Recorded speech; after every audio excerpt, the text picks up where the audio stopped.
दोस्तों आज हम एक्सप्लेन करने वाले हैं हाल ही में आई मूवी बॉम्ब को, जो इस समय सारे सोशल मीडिया पर छाई हुई है। इसलिए आप वीडियो को भी लाइक कर दीजिए। हम चलिए कहानी शुरू करते हैं। तो मूवी की शुरुआत में हमें बताया जाता है कि एक समय में कला कमाई पट्टी नाम से एक गांव था, जहां के लोग मिलजुल कर रहते थे। हर कोई एक दूसरे की मदद के लिए हमेशा आगे रहता था। इन गाँव वालों का मानना था कि जो इनको पर्वत दिखाई देता है वही इनके देवता है, क्योंकि हर साल कार्तिक के महीने में एक मोर उस पर्वत की चोटी पर खड़ा होकर कूक लगाता था, जिसकी आवाज सुनते ही गांव वाले इसे अपना देवता का इशारा समझते और अगले 2 दिन लगातार त्योहार मनाया जाता था। फिर त्योहार मनाने के बाद सारे गांव वाले एक साथ इकट्ठे होकर पर्वत की ओर देखते और तब एक पर्वत से रोशनी निकलती, जिसे गांव वाले देवता का आशीर्वाद समझते थे। ऐसा हर साल होता था, इसलिए गांव वालों का विश्वास भी पक्का हो गया था। फिर एक दिन गांव में एक भयानक बीमारी आई, जिसमें गांव के काफी सारे लोग मरने लगे। तब बीमारी के डर से कुछ लोग तो गांव छोड़कर चले गए, बाकी यहीं अपने देवता के भरोसे रह गए। फिर एक दिन एक भयानक बारिश हुई, जिसके कारण उस पर्वत की चोटी नीचे गांव में गिरी और 2 टुकड़ों में अलग अलग जाकर रुक गई। तब अगले दिन गांव में चमत्कार हुआ और वो बीमारी एकदम गायब हो गई। गांव के लोग एकदम ठीक हो चुके थे। ये देखकर गांव के कुछ लोगों ने कहा कि ये तो चट्टान हमारी तरफ गिरी है, यही देवता हैं जिन्होंने हमें बचाया है। वहीं बाकी लोग भी दूसरी चट्टान के टुकड़े को देखकर यही कहने लगे कि वो नहीं, यह है हमारे देवता जिन्होंने हमें बचाया। इस बात पर गांव 2 भाग में बट गया। जो अपने अपने भरोसे के हिसाब से चट्टान को देवता मान रहे थे। उसी साल इन गाँव वालों को कार्तिक महीने में वो दिव्य ज्योति भी दिखाई नहीं दी, जिससे गाँव वाले एक दूसरे पर चिल्लाने लगे कि तुमने गलत देवता की पूजा की, इसलिए देवता रूठ गए हैं। और इसी गर्मा गर्मी में एक सुंदर सा गांव काला कमाई पट्टी अलग अलग गांव में तब्दील हो गया, जिसके नाम रखे गए काला पट्टी और कमाई पट्टी। और ये दोनों अलग अलग चट्टान को पूजने लगे। उसी दिन के बाद से कभी भी इस गांव में वो दिव्य ज्योति कभी देखी नहीं गई। अब इसके बाद कहानी 100 साल बाद की दिखाई जाती है, जहाँ एक कलेक्टर इस गाँव की परेशानी को दूर करने आई थी, क्योंकि गाँव वाले हमेशा लड़ते रहते थे। ये कलेक्टर वहाँ के पुलिस इंचार्ज को बुलाकर पूछती है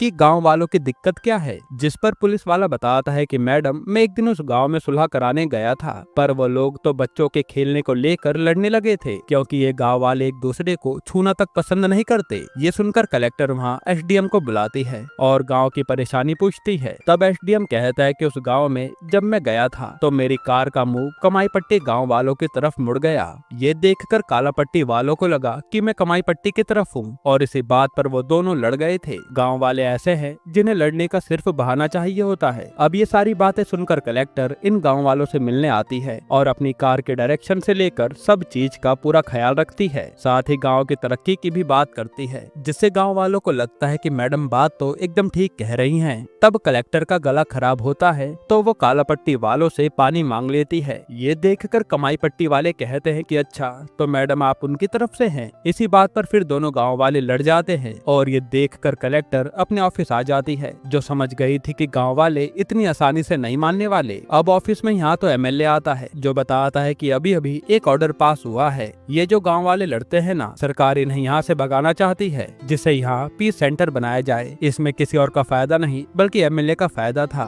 जो इसकी आड़ में पैसे अंदर करने वाला था। ये सब कलेक्टर अच्छे से जानती थी, इसलिए वो एमएलए की बात का जवाब नहीं देती। इसके बाद हम कथीर नाम के आदमी को देखते हैं, जो किसी भगवान में नहीं मानता था। उसका मानना था कि गाँव वालों को एक होकर रहना चाहिए, इसलिए वो हर किसी को समझाता भी था, लेकिन उसकी कोई बात नहीं सुनता। इसी कारण कथिर रोजाना रात को शराब पीकर अपनी भड़ास उतारता था और उसका ख्याल रखता था उसका दोस्त मणि, जो उसे भाई की तरह मानता है। फिर मणि कथिर को उठाकर उसके घर लाता है, जहाँ कथिर को देखकर उसकी बहन प्रभा बहुत गुस्सा होती है कि ये आज फिर दारू पीकर आया है। हालांकि प्रभा अपने भाई कथिर को खाना खिलाती है और मणि को भी खाना देती है। तब यहाँ मणि कहता है कि गाँव वाले कभी इसकी बात नहीं सुनेंगे, इसलिए हमें शहर चले जाना चाहिए। जिस पर प्रभा कहती है कि तुम मुझे भी लेकर चलना। यहाँ हम समझ पाते हैं कि प्रभा मणि को पसंद करती है। इसके बाद हम गांव के पुजारी को देखते हैं, जो दोनों गांव में पूजा करता था। वो आज अपनी माँ की बताई हुई भविष्यवाणी को याद कर रहा था जिन्होंने कहा था कि एक दिन देवता आएंगे जिन्हें देखते ही सारे गांव वाले अपनी नजर नीचे कर लेंगे और वो सबके सामने राजा की तरह विराजमान होंगे। यहाँ पुजारी उन्हीं देवता के आने का इंतजार कर रहा होता है कि ना जाने वो कब आएंगे। फिर हम कलेक्टर को देखते हैं जो पहले कालापट्टी गांव के मुखिया से बात करने आती है ताकि वो कमाई पट्टी वालों के साथ रहें, पर यह मुखिया तो साफ मना कर देता है। फिर जब कलेक्टर कमाई पट्टी वाले मुखिया मारन को समझाने आती है तो मारन कहता है कि वो लोग हमेशा नीचा दिखाते हैं, इसलिए हम उनके साथ नहीं रहेंगे। इसके बाद हम मोहन नाम के लड़के को उसकी पत्नी कला के साथ देखते हैं जिनका शादी के बाद अभी तक बच्चा नहीं हुआ था। तब गाँव के लड़के कला को चढ़ाने लगते हैं कि वो अभी तक माँ नहीं बन पाई। इससे दोनों पति पत्नी को गुस्सा तो आता है पर वो कुछ कहते नहीं। फिर मोहन घर पर आकर कला से कहता है कि तुम उन लोगों की बात का बुरा मत मानना क्योंकि मैं हमेशा तुम्हारे साथ रहूंगा। फिर हम पंडी नाम के एक ब्लॉगर को देखते हैं जिसने नया नया चैनल खोला था और वो रोज गाँव की वीडियो बनाकर डालता था। फिर हमें योगेश नाम के लड़के को दिखाया जाता है जो बहुत देर से मुखिया की कुर्सी को निहार रहा था क्योंकि वो सोच में पड़ा था कि आखिर कुर्सी पर बैठने वाले की हर कोई बात क्यों सुनता है। पर उसके साथ ही कहते हैं कि तू उस कुर्सी के पास जाने के बारे में सोचना भी मत क्योंकि ये दूसरे गांव के मुखिया की कुर्सी है और वो तुम्हें देखते ही भड़क जाएगा। फिर रात के समय प्रभा अपने भाई को ढूंढने निकलती है क्योंकि वो गायब था। तभी माँ मणि कथिर को लेकर आता है और उसने आज फिर से शराब पी रखी थी। यह सिलसिला काफी समय चलता है जहाँ कथिर आए दिन शराब पीकर गांव के एक न होने पर भड़ास उतारता था। फिर एक दिन कथिर मोहन और उसकी बीवी को जलील होते हुए देखता है जिनको बच्चा नहीं हो रहा था। इस पर कथिर मोहन को एक डॉक्टर के बारे में बताता है कि जाओ शायद वो तुम्हारा इलाज कर देंगे। साथ ही वो कहता है कि इन सारे पाखंड से दूर रहना। इधर हम एमएलए को देखते हैं। इस पर बड़े नेता का फोन आता है कि उस गांव को खाली करवाओ क्योंकि वहाँ 1000 करोड़ का प्रोजेक्ट बनेगा जिससे हम दोनों की जेब गर्म होगी। इससे एमएलए गांव खाली करवाने के बारे में ही सोचने लगता है। अब एक रात जब योगेश सो रहा होता है तभी वो नींद में चलते चलते उसी मुखिया की कुर्सी के पास पहुंच जाता है जिसे जाते हुए मणि देख लेता है। तब योगेश जाकर उस मुखिया की कुर्सी पर पैर रखता है और ये सब खिड़की से प्रदीप नाम का लड़का देख रहा था। उसी समय वहाँ मणि आकर योगेश को चुपचाप उठा ले जाता है वरना इन गाँव वालों ने योगेश को यहाँ देखा तो बवाल हो जाएगा। अब अगले दिन कथिर योगेश से पूछता है कि तुम वहाँ कैसे पहुँच गया था, जिस पर योगेश कहता है कि मैं तो बस सो रहा था, मुझे कुछ याद नहीं। तब कथिर कहता है कि तू तो मेरी तरह है जिसे कोई गाँव वाला रोक नहीं सकता। यहाँ हम देख पाते हैं कि कथिर मणि को भी अपनी तरह बनाना चाहता है पर मणि गाँव वालों से बहुत डरता है। साथ ही कथिर बात बात पर गैस भी छोड़ता रहता है। इधर मुखिया को प्रदीप ने आकर योगेश के बारे में बता दिया था इसलिए मुखिया अपनी कुर्सी को धुलवा रहा था। साथ ही वो अपने आदमियों से कहता है कि जाओ उस योगेश को मजा चखा कर आओ, मेरी कुर्सी पर पैर रखने की उसकी हिम्मत कैसे हुई। जिसके बाद योगेश को मारने वो गांव के लोग आ जाते हैं। तब कथिर मणि और प्रभा मिलकर योगेश को बचाने की कोशिश करते हैं पर गांव के लोग पहले इन्हें पीटते हैं और फिर योगेश को मारने लगते हैं। फिर गुस्से में मुखिया का बेटा योगेश के पैर पर गरम गरम लोहे की रोड छुआ देता है जिससे योगेश खूब तड़पता है और ये सब देखकर प्रदीप के होश उड़ जाते हैं कि उसने सोचा नहीं था कि उसके गांव वाले ऐसा कुछ करेंगे। वहीं मणि को अपने बचपन की एक झलक आती है जिसमें उसके मम्मी पापा जलकर मर गए थे। उसी दिन से कथिर ने भी भगवान को मानना छोड़ दिया था और मणि गुमसुम हो गया था। अब योगेश घर पर रोते हुए भगवान को खूब कोसने लगता है कि मेरी क्या गलती थी जो मेरा पैर जला दिया गया। वहीं यहाँ कथिर आज फिर से शराब पीकर पड़ा था। यहाँ मोहन की बीवी भी उसे कह रही थी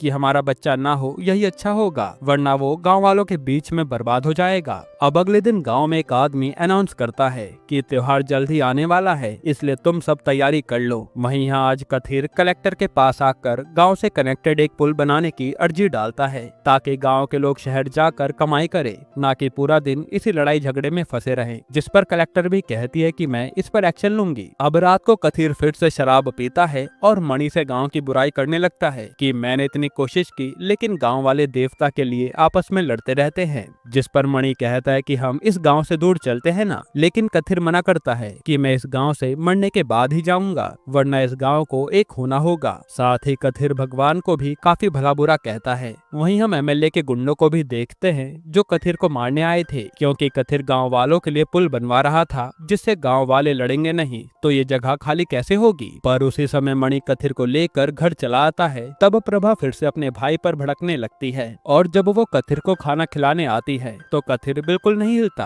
ये देख प्रभा के होश उड़ जाते हैं और मणि रोने लगता है कि कथिर को हो क्या गया। असल में कथिर चल बसा था। तब गांव वाले भी इकट्ठा होने लगते हैं। वहीं इस गांव का मुखिया आकर कहता है कि जब गांव में त्योहार आने वाला है तो गांव में मौत हो गई, ये सही नहीं हुआ। जिसके बाद गांव के लोग अंतिम संस्कार की तैयारी करने लगते हैं और मणि अकेला ही कथिर को जगाने में लगा था, क्योंकि उसे यकीन नहीं हो रहा था कि कथिर मर गया। उसी समय कथिर गैस छोड़ता है तो मणि को यकीन हो जाता है कि ये तो जिंदा है। फिर जब गांव के वैद्य आकर कथिर को चेक करती हैं तो वो बताती हैं कि ये तो मर चुका है, बस शरीर में गैस है वही निकल रही है। वहीं ये सब एमएलए के लोग देख रहे थे, जो खुश हो जाते हैं कि हमें कुछ करना ही नहीं पड़ा, काम अपने आप हो गया। इधर मुखिया के लोग कथिर को गांव से बाहर फेंकने की बात करते हैं, क्योंकि गांव में त्योहार आने वाला है, ऐसे में यहाँ लाश पड़ी होना अच्छा नहीं है। तब ये लोग कथिर को उठाने की कोशिश करते हैं, पर कथिर किसी से भी हिलता नहीं। ये देख प्रभा कहते हैं कि मेरे भाई को कोई हाथ नहीं लगाएगा, और वो मणि से कथिर को उठाकर गांव के बाहर ले चलने को कहती है। अब जैसे मणि कथिर को उठाता है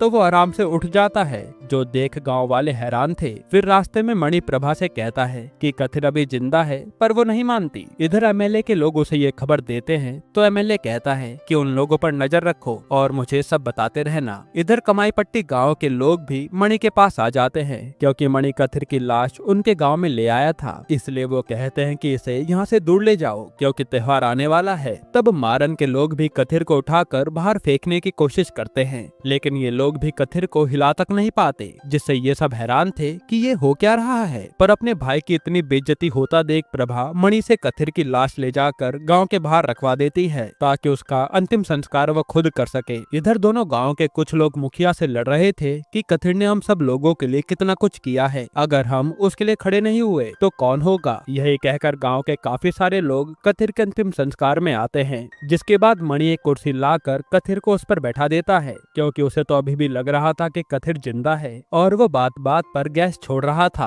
अब इसके बाद कथिर पर सब माला डालते हैं, और जब पुजारी माला डालने आता है तो कथिर गैस छोड़ देता है। ये देखकर पुजारी हैरान था। तभी उसे अपनी माँ की बात याद आती है, जिन्होंने कहा था कि उस देवता के सामने दोनों गाँव वाले सर झुकाए बैठे होंगे और वो सजा होगा माला से। ये देख तो पुजारी चिल्लाने लगता है कि स्वयं देवता आए हैं। ये सुनकर मुखिया कहता है कि तू पागल हो गया है क्या। जिस पर पुजारी कहता है कि अच्छा, अगर तुम में दम है तो इन्हें हिलाकर दिखा दो। ये सुनकर मुखिया चुप हो जाता है, क्योंकि कथिर को तो कोई हिला तक नहीं पाया था। जिसके बाद पुजारी अपनी माँ की भविष्यवाणी गाँव वालों को बताता है। तभी वहाँ एक बकरी आकर कथिर के सामने बैठ जाती है, जिससे गाँव वाले मानने लगते हैं कि हाँ, ये तो भगवान है। साथ ही ये लोग मणि को कथिर की सवारी मान लेते हैं। तभी माँ कला एकदम से बेहोश होती है तो दाई आकर बताती है कि ये तो माँ बनने वाली है। उसी समय मोर भी कई सालों पर पर्वत पर आकर कूक करता है। अब ये देखकर गांव वालों को यकीन हो जाता है कि कथिर के रूप में देवता आए हैं और अब कथिर सबके लिए भगवान बन गया था। फिर अगले दिन से कथिर की पूजा शुरू होती है और त्योहार की तैयारी भी शुरू हो चुकी थी। वहीं मणि भी प्रभा से कह रहा था कि कथिर जिंदा है, पर प्रभा नहीं मानती। इधर पंडित कहीं से घूम के आता है तो कथिर को ऐसी हालत में देखकर चौंक जाता है। उसी समय पंडित के 1000 सब्सक्राइबर भी पूरे हो जाते हैं, जिससे उसे लगता है कि ये तो कथिर की शक्ति से हुआ है। यहाँ मोहन के घर पर एक लेडी कला की गोद भराई की रस्म करने आती है, पर मोहन मना कर देता है कि तुम सब लोगों ने मेरी बीवी का कितना अपमान किया था, अब वो माँ बनने वाली है तो सब आ गए। जिस पर वो लेडी चुपचाप चली जाती है। फिर गाँव में त्योहार शुरू होता है, जहाँ अनाउंस करके बताया जाता है कि दोनों गाँव को कैसे त्योहार मनाना है। और यहाँ एक गांव लाल रंग से अपना देवता की पूजा करता था तो दूसरा हरे रंग से। फिर पुजारी बताता है कि जब त्योहार पूरा हो जाएगा उसके बाद सब भगवान की ज्योति के लिए पर्वत को देखेंगे और भगवान के आशीर्वाद से हमें दिव्य ज्योति दिखेगी। इधर पंडित अपने दोस्त के साथ होता है तो उसका दोस्त कहता है कि कथिर को कोई हिला तक नहीं पाया, अगर तू उसे उठाकर वीडियो बना लेगा तो तेरी वीडियो वायरल हो जाएगी। जिस पर पंडित कथिर के पास आकर उसे उठाने लगता है, पर वो तो हिलता ही नहीं। तब वो मणि से बुलाकर कहता है कि तू इसे उठा और मैं वीडियो बनाऊंगा। तभी वहाँ पुजारी आ जाता है और मणि को डांटने लगता है कि ये हमारे भगवान है, कोई खिलौना नहीं जो तुम उसे उठाने लग गए। फिर वहाँ दोनों गाँव के मुखिया आते हैं और पुजारी से पूछने लगते हैं कि ये बताओ कथिर में किसके देवता आए हैं, हमारे गाँव के या फिर उनके गाँव के। जिस पर पुजारी फंस जाता है कि अब वो कहे क्या। तभी वो ऊपर देखकर चिल्लाता है कि भगवान किसी को जवाब नहीं देते। तभी कथिर गैस छोड़ता है और ये सुनकर सब चले जाते हैं। इसके बाद ये दोनों मुखिया अपने अपने गाँव आकर डिस्कस करने लगते हैं कि वो कथिर की पूजा कैसे करेंगे। साथ ही त्योहार की तैयारी भी शुरू हो गई थी। वहीं कथिर की फोटो अब घर घर में बिक रही थी। उन्हें भगवान मान लिया था। इसी तरह से दिन बीतते रहते हैं और लोग कथिर की भक्ति में डूब गए थे। फिर गांव वाले डिसाइड करते हैं कि हम कथिर को पूरा गांव घुमाएंगे। इसलिए ये लोग कथिर को उठाने की प्रैक्टिस करते हैं, लेकिन कोई उसे हिला तक नहीं पाता। फिर एक दिन गांव का आदमी आकर बताता है कि कथिर भगवान गायब हो गए हैं और वहाँ सच में कथिर गायब था।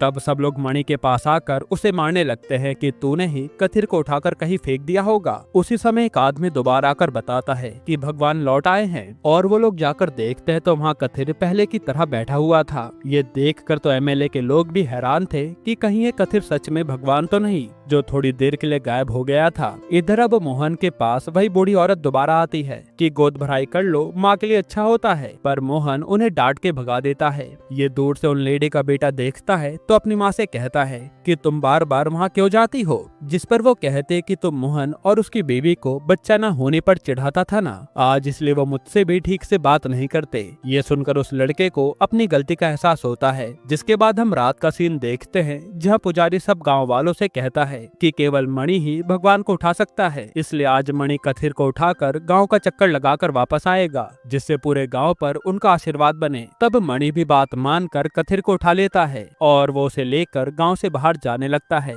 क्योंकि मणि का मानना था कि गांव वाले पागल हो गए हैं, पर उसे प्रभा रोक लेती है। मणि कहता है कि गांव वाले किसी की भी नहीं सुनने वाले, जिस पर प्रभा कहती है कि मेरे भाई का सपना था कि ये गांव एक हो जाए और शायद अब गांव एक होता हुआ नजर आ रहा है, भले ही धोखे से सही। साथ ही प्रभा कहती है कि मेरा भाई मर चुका है, ये मैं जानती हूँ, पर गांव वालों के लिए हमें ये नाटक चलाना होगा। साथ ही प्रभा बताती है कि उस रात मैं ही कथिर को दफनाने गई थी, लेकिन मुझे पता चला कि तुम्हें लोग मारने आए हैं, इसलिए मुझे कथिर को वापस रखना पड़ा और कथिर की सच्चाई पंडित भी जान गया है। जिसके बाद मणि ले जाकर कथिर को वापस कुर्सी पर बैठा देता है। वहीं एमएलए के लोग कथिर पर रॉकेट छोड़ देते हैं क्योंकि उन्हें गांव वालों को लड़वाना था। तब यहाँ कथिर पर रॉकेट आता देख सारे गांव वाले कथिर के सामने खड़े हो जाते हैं और यहाँ इन लोगों ने इतने सालों बाद एक दूसरे को पकड़ा था, जो देख मणि को भी कथिर का सपना सच होते हुए दिख रहा था। इसके बाद मोहन से मिलने वही बूढ़ी औरत का बेटा आता है और अपनी गलती की माफी मांगता है, जिस पर मोहन भी मान जाता है। फिर रात को जब दोबारा से सब लोग कथिर की पूजा के लिए इकट्ठा होते हैं तो ये गांव वाले फिर से अपने अपने देवता को लेकर बहस कर रहे थे, जो देख मणि को गुस्सा आता है और एकदम से उसमें गांव की देवी आ जाती हैं, जो दोनों गांव के लाई हुई चूड़ी पहनती हैं और अपना श्रृंगार करके बताती है कि मेरे दो बेटे हैं, कमाई और काला, ये दोनों मिलजुल कर रहते हैं, पर तुम गांव वालों ने उन्हें अलग करना चाहा। अगर तुम गांव वाले एक नहीं हुए तो मेरे बेटे कभी इस गांव में नहीं आएंगे और तुम्हारा साथ देखकर पर्वत से इस बार पहले की तरह रोशनी निकलेगी, यही मेरा आशीर्वाद होगा। जो सुनकर पुजारी कहता है कि देवता गुस्से में हैं, इसलिए हमें एक होना होगा, जो सुनकर सारे गांव वाले झुक जाते हैं। इसके बाद हम देखते हैं कि प्रभा मणि को डांट रही है। असल में मणि ने ये सब नाटक किया था क्योंकि गांव वाले फिर से लड़ रहे थे, इसलिए मणि को ये सब कहना पड़ा। यहाँ पंडित कहता है कि अब पहाड़ से हम रोशनी कैसे लाएंगे, ये सबसे बड़ी प्रॉब्लम है। तो प्रभा कहती है कि उस बारे में हम सोच लेंगे। इधर एमएलए के लोग भी उसे बता रहे थे कि गांव वाले एक हो रहे हैं, यानी एमएलए का प्लान बर्बाद हो रहा। फिर जब पुजारी मणि से मिलता है तो मणि कहता है कि देखो दोनों गांव वाले कैसे अपनी अपनी पूजा करके खड़े हैं, ऐसे तो दिव्य ज्योति नहीं दिखेगी, इसलिए वो पुजारी से इन्हें करने को कहता है।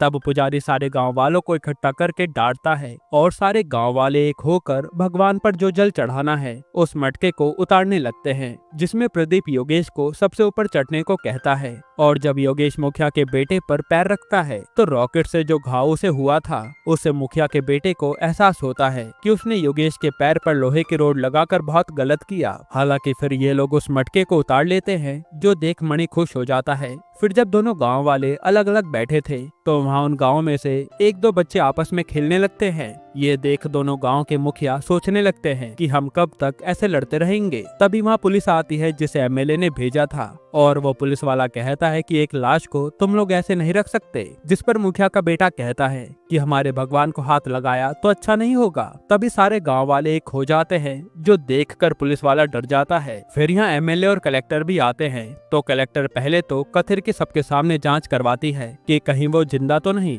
पर डॉक्टर आकर बताते हैं कि कथिर मर चुका है, बस उसके शरीर में गैस बन रही है, वही बाहर निकलती है। जिसके बाद कलेक्टर एमएलए के भी विटनेस में साइन करवा लेती है कि कथिर मर चुका है। तभी एमएलए पर किसी का फोन आता है और वो चला जाता है। फिर कलेक्टर बताते हैं कि कथिर ने एक याचिका डाली थी गांव से शहर का पुल बनाने की, अगर आप लोग उस पर साइन कर देंगे तो पुल का काम जल्दी शुरू हो जाएगा। जो सुनकर सब साइन कर देते हैं। फिर सब लोग आज त्योहार के आखिरी दिन कथिर पर जल डालने लगते हैं। वहीं अब मणि और प्रभा को पर्वत से रोशनी का इंतजाम करना था, वरना गांव वाले कभी एक नहीं होंगे। इसलिए मणि पहाड़ पर आग जलाने के लिए भागता है। लेकिन ये क्या, यहाँ तो पहले से एमएलए और उसके लोग बैठे रोशनी का इंतजार कर रहे थे। तब यहाँ एमएलए के लोग मणि को मारने लगते हैं, तो मणि उल्टा उन लोगों को मारता है। इधर गांव वालों ने अपनी पूजा पूरी कर ली थी और ये सब लोग अब दिव्य ज्योति का इंतजार कर रहे थे, जो कि मणि नहीं जला पाया। तभी मुखिया का बेटा अपनी आंख बंद करके अपनी गलती की माफी मांगता है, जो उसने योगेश का पैर जलाया। इससे उसे एक ज्योति दिखाई देती है और वो बताता है कि उसे ज्योति दिख गई। इसके बाद गांव वाले अपनी अपनी करने की माफी मांगते हैं और सबको एक ज्योति दिखाई देती है,